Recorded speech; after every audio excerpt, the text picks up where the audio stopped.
सो है एवरीवन 13 मई की pre market report में आप सबका बहुत-बहुत स्वागत है। सबसे पहले तो ये मेरे दोनों हाथ जोड़ कर के आपकी माफ़ी माँगता हूँ कि बहुत दिनों तक मैंने टाइम पास कर लिया।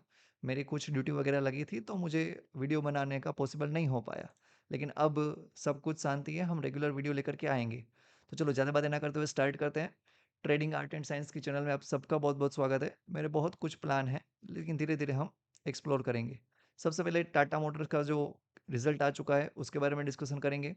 मैंने एक स्ट्रेटजी बनाई हुई थी विक्स के ऊपर, उसने क्या आउटकम दिया वो डिस्कस किए करेंगे। उसके बाद देखेंगे निफ्टी और बैंक निफ्टी ने पिछले दिनों में क्या किया हुआ है। हमारे प्यारे बंधु एफआईआईडीए अभी क्या कर रहे हैं, उसके बाद उनकी इंडेक्स में पोजीशन समझेंगे। हमें उसके बाद में डिस्कस करना होगा सेक्टरल आउटकम कि हर एक अलग अलग सेक्टर से वो कैसा परफॉर्म कर रहे हैं, आने वाले दिनों में कैसा वो कर सकते हैं। उसके बाद हम कुछ पिछले दिनों को मतलब 10th ऑफ मई का क्या डेटा रहा है उसको भी डिस्कस कर लेंगे। फिर चलेंगे वर्ल्ड मार्केट की ओर। एशिया पैसिफिक, यूरोप और अमेरिकन मार्केट को डिस्कस किया जाएगा।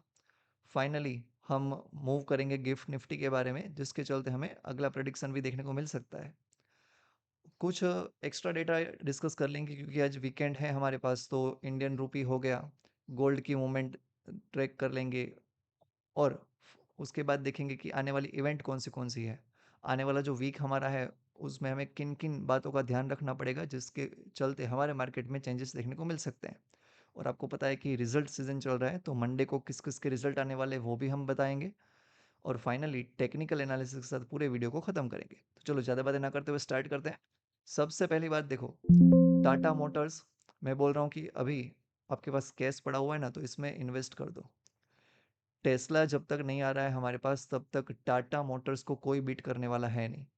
और मैं तो चाहता हूँ कि टेस्ला आए ही ना, इलोन मस्क इंडिया में नहीं आ रहे हैं तब तक टाटा को कोई रोकने वाला नहीं है। आप ये देखो तो सही, 2% हमारे पास ग्रोथ कर रहे हैं यहाँ पे। ईयर ऑन ईयर देखोगे तो 11% ग्रोथ है हमारे पास। अभी जेग्युआर लैंड रोवर्स, कहाँ इसका कोई मुकाबला ही नहीं है। एनीवे, चलो हम बात कर रहे थे इंडिया विक्स की। देखो, अभी तो 24 अप्रैल की बात है। 24 अप्रैल क्या 29 अप्रैल, मतलब अप्रैल के महीने तक इंडिया विक्स है ना 10 के आसपास घूम रहा था। लास्ट वीक में 10 के आसपास ही इंडिया विक्स घूमा था। वहां से लेकर के उसने जबरदस्त 18.47, मतलब कुछ नहीं तो 50% जितना जंप दिखाया हुआ है उसने। 50% से भी ज़्यादा। आप वैसे 10 पकड़ के चलोगे तो 80% का जंप है। आप सोच पा रहे हो, यहाँ पे 80% का जंप आया हुआ है। जब ये लास्ट वीक अप्रैल था ना, तभी मैंने एक स्ट्रेटेजी रन की थी। वहाँ पे देखो, मैंने निफ्टी के दोनों कॉल और पुट है वो बेच दिए थे, 400 वाले के। और जून का एंडिंग का ही बैंक निफ्टी का मैंने 48,000 का कॉल और पुट बेचा हुआ था। जाहिर सी बात है वहाँ से तो ये बहुत नीचे आ चुका है। लेकिन फिर भी मुझे देखो, ये 650 का लिया हुआ, 524 पे पड़ा हुआ है। सेम वे में यहाँ पे 428 का लिया हुआ, 700 पे मिला हुआ है। मतलब निफ्टी में मुझे अभी 6,000 का प्रॉफिट हो रहा है। उसी हिसाब से देखोगे तो बैंक निफ्टी में मुझे ज़बरदस्त 8,000 जितना प्रॉफिट मिल रहा है। तो ये विक्स की वजह से कितना बेनिफिट हो सकता है, वो सीधा सा हिसाब है। मुझे पता ही था कि इलेक्शन आते-आते विक्स को बढ़ना है और विक्स बढ़ने के साथ मैं मुझे ये लॉन्ग पोजीशन में पैसा मिलेगा ही मिलेगा। ये देखो, शॉर्ट की पोजीशन नहीं है, मैंने तो सब कुछ बाय करके रखा हुआ है। एनीवे, देखते हैं आगे आगे और कितना जाता है ये। अब ध्यान से देखो, निफ्टी पिछले पूरे 1 वीक से गिर रहा है, धनाधन गिर रहा है। 22,600 से लेकर के 22,000 पे आ गया, वहाँ पे थोड़ा-सा टाइम पास कर रहा है। अब थोड़े दिनों के लिए आपको सांस लेनी चाहिए, अभी के ये बाउंस बैक दिखाना चाहिए। अब ये क्यों गिर रहा है वो समझना। सब फालतू की बकवास कर रहे हैं कि नहीं नहीं, नरेंद्र मोदी की गवर्नमेंट नहीं बनेगी, तो अभी हंग पार्लियामेंट होगी, मोदी हारने वाले हैं। ऐसा कुछ होने वाला नहीं है। इलेक्शन का रिजल्ट बहुत पहले से प्रेडिक्ट हो चुका है, क्योंकि इलेक्शन का रिजल्ट अभी पब्लिक है वो बेवकूफ़ नहीं रही है। आप चाहे किसी को भी मानते हो, मैं भी कोई भक्त जन नहीं हूँ कि मुझे टोटली बीजेपी अच्छी लगती है। लेकिन वो बहुत पैरामीटर के ऊपर डिपेंड कर रहा है, ये पैसा क्यों निकल रहा है। बड़े-बड़े नेता लोगों का पैसा निकला हुआ है। अगर आप अभी ध्यान से देखोगे तो अभी सारे ऐसी जगह पे चुनाव है जहाँ पे पैसे की ज़रूरत पड़ेगी। अब से पहले के जो चुनाव थे वहाँ पे पैसे की उतनी रिक्वायरमेंट नहीं थी। मतलब गुजरात वगैरह में अगर चुनाव हो रहे हैं तो बीजेपी यहाँ पे खर्चा करती ही नहीं है। बीजेपी कहाँ पे खर्चा करेगी? साउथ में जाकर के करेगी, वो वेस्ट बंगाल में जाकर के खर्चा करेगी। वहाँ पे पैसों से बहुत बड़ा बेनिफिट होता है। एनीवे, समझो, निफ्टी की बात कर ली, अब देखते हैं बैंक निफ्टी। खेलते-खेलते 3.5% गिर गया। 1700 पॉइंट यहाँ पे पिछले 5 दिनों में ही उसने सेल ऑफ मार दिया हुआ है, लेकिन अब थोड़ी ब्रेक लगनी चाहिए। डीआई की बात करें तो 2700 करोड़ का उन्होंने बाइंग किया हुआ है, जबकि एफआईआई ने 2100 करोड़ का बेचा हुआ है। ये सीधी सी बात है, जो पैसा निकल रहा है वो टोटली नेता लोगों का पैसा है और या फिर कोई बिजनेसमैन का पैसा है जिसको पॉलिटिकल पार्टी को फंडिंग करनी थी। दूसरा इसमें कुछ नहीं है। अब समझते हैं, देखो रिटेलर्स पूरे का पूरा बुल्लिश है, जबरदस्त बुलिश। यहाँ पे देखोगे तो 1.5 लाख जितने यहाँ पे उसने कॉल उठाए हुए हैं, सामने पुट राइटिंग की हुई है 10 लाख जितनी। आई डोंट नो पिछले पास्ट में मैंने कब इतना बड़ा नंबर देखा था। 5 लाख 6 लाख बहुत होता है, ये 9.5 लाख के पुट शॉर्ट करके गए हुए हैं। मार्केट को जाना ऊपर ही है, लेकिन इन सबको चूना लगाने के बाद एक डिप देगा, डिप लगाने के बाद वो ऊपर जाएगा। फिर से मैं बता रहा हूँ कि अब यहाँ से डाउन साइड हमें बड़ा नेगेटिव न्यूज़ चाहिए, उसके बिना होने वाला नहीं है। सामने ये बाय कौन करके गया हुआ है, देखो एफआईआई भी पागल नहीं है। एफआईआई यहाँ पे अगर उतना ही ज़्यादा बेचने वाले थे तो ये सामने 9 लाख की पोजीशन खुद ही ले जाते, लेकिन ऐसा नहीं है। सबने मिल बांट करके नेगेटिव पोजीशन बनाई हुई है और खुद डीआईआई अभी नेगेटिव लेकर के बैठे हुए हैं। तो अब तो एफआईआई ज़्यादा नीचे ले जाने में सेंस नहीं बनता। एनीवे, अब यहाँ पे ध्यान से देखो, ऑप्शंस के अंदर भर भर के राइटिंग हो रही है। निफ्टी के आगे लगे ऑप्शन देखोगे तो वहाँ पे 4000 करोड़ की राइटिंग हुई है। अगर उनको मार्केट को गिराना होता है तो ऑप्शन राइटिंग नहीं करते, ऑप्शन बाइंग करते हैं। क्या मतलब होता है, ये नेगेटिव का मतलब होता है यहाँ पे उन्होंने उतना ऑप्शंस बेचा हुआ है, 4000 करोड़ का उन्होंने ऑप्शंस बेचा हुआ है। ये बेचने का मतलब साफ है कि वो टाइम पास करवाएंगे। हाँ, इंडेक्स फ्यूचर में हमारे पास पॉजिटिविटी दिख रही है, मतलब क्या, अभी मार्केट में निफ्टी को थोड़ा ऊपर लेकर के जाया जाएगा, लेकिन वो धीरे धीरे ऊपर ले जाएंगे टाइम पास करते करते। बैंक निफ्टी के अंदर लेकिन फिर भी अभी थोड़ी सी नेगेटिविटी है। बैंक निफ्टी में ऑप्शन की बाइंग भी हुई है और थोड़ी नेगेटिविटी, तो बैंक निफ्टी के कोई पर्टिकुलर सेक्टर में मुझे थोड़ी सी नेगेटिविटी इम्पैक्ट दिखने को मिल रही है। ये सेम डेटा है। यस, 50 में से 38 स्टॉक अप थे, जबकि 12 हमारे पास डाउन थे। आईटी और रियल्टी सिर्फ हमारे पास डाउन था, बाकी ऑटो, ऑयल, मेटल सब कुछ अप था। कॉपर्स में बीपीसीएल, पावर ग्रिड ये सब ऊपर थे, जबकि टीसीएस, सिप्ला वगैरह डाउन थे। 2700 स्ट्रोक टोटल ट्रेड हुए थे, 1600 हमारे पास ऊपर की साइड भाग रहे थे, जबकि 950 है वो नीचे गिर रहे थे। देखो, हमारा मार्केट ही थोड़ा धीरे धीरे चल रहा है, बाकी आप देखो तो हांगकांग जबरदस्त ऊपर भागा हुआ है, चाइना फ्लैट था। चाइना की दो इंडेक्स, एक नेगेटिव चल रही थी, बाकी सब जगह पे ग्रीनरी है।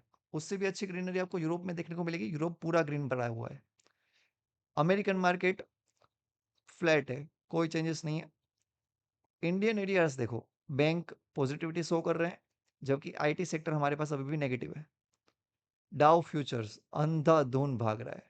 देखो, इतने दिनों से डाउ ऊपर जा रहा है जबकि हम नीचे आ रहे थे। ये हम ज़्यादा दिन तक कंटिन्यू नहीं कर सकते, हमें वर्ल्ड मार्केट के साथ कंबाइन होना ही पड़ेगा।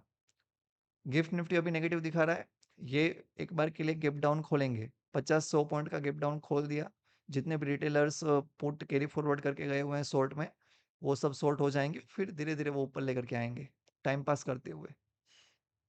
या अब ऑयल की मूवमेंट देखोगे तो हमारे पास यहाँ पे दोनों ही प्राइस गिरे हुए हैं, ये 78 और 82। जब तक ये गिरता रहेगा इंडियन इकोनॉमी के लिए अच्छा है। यस, और इंटरेस्टिंग बात देखो, फिर से गोल्ड है वो ऊपर आ चुका है, साथ में इंडियन रुपी भी 5 एक दिन से ऊपर जा रहा है, ये मुझे डर आ रहा है। हमारा स्ट्रक्चर वक्चर भूल जाओ, अगर हमारे मार्केट के अंदर सेल ऑफ करना होगा बड़े अमाउंट में, तो इंडियन रुपये को ज़बरदस्त तरीके से गिराना होगा, जो हालांकि अभी नहीं हो रहा है। ये 84 क्रॉस करेगा फिर हमें डरना होगा। 10 ईयर बॉन्ड यील्ड और डॉलर इंडेक्स, इन दोनों में ही कुछ ज़्यादा चेंजेस नहीं है, तो डरने वाली बात नहीं है। हाँ, अब आने वाले पूरे वीक में क्या हो सकता है वो देख लेते हैं। मंडे की बात करेंगे सबसे पहले। 13 मई मंडे को हमारे पास ऑस्ट्रेलिया का बिजनेस कॉन्फिडेंस का डेटा आएगा। उसके बाद मंगलवार 14 मई को हमारे पास बहुत इंपॉर्टेंट इवेंट है, 14 को इग्नोर मत करना। खास करके अगर आपके पास फिन निफ्टी की कोई पोजिशन है तो वो कैरी फॉरवर्ड करने का सेंस नहीं बनता। मंडे को ही निपटाओ, ट्यूसडे के लिए बाकी मत रखना। ट्यूसडे मॉर्निंग में हमारे पास ब्रिटेन का अनएम्प्लॉयमेंट रेट होगा। उसके बाद जर्मनी, ये आपको DEU दिख रहा है ना, वो जर्मनी है बेसिकली, उसका इकोनॉमिकल सेंटिमेंट डेटा होगा, दोनों को भूल जाओ। शाम 6 बजे से पिक्चर स्टार्ट होगी।